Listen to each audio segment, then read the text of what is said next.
mencari 20 orang aja main bola susah. Iya kan?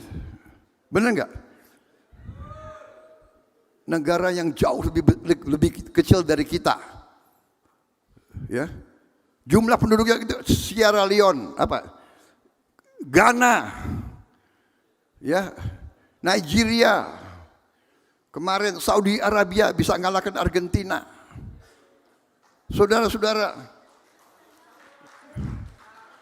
kapan Indonesia bisa ikut Piala Dunia, saudara-saudara?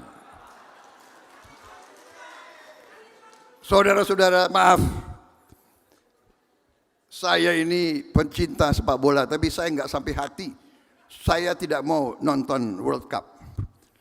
Di TV pun saya tidak mau nonton. Kenapa? Indonesia tidak main.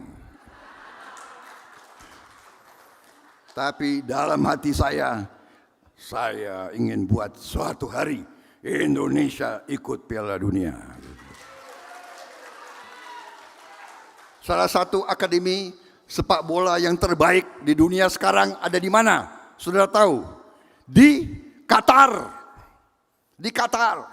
Namanya Aspire Academy. Yang terbaik. Banyak anak-anak dari Eropa semua sekarang sekolah di Aspire Academy. Saya sudah minta izin ke pemimpinnya Qatar.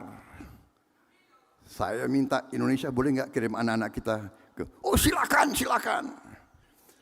Tapi tunggu ya, World Cup selesai, boleh Anda kirim. Begitu World Cup selesai, saya akan berangkat ke Qatar mengantar dan membawa anak-anak kita.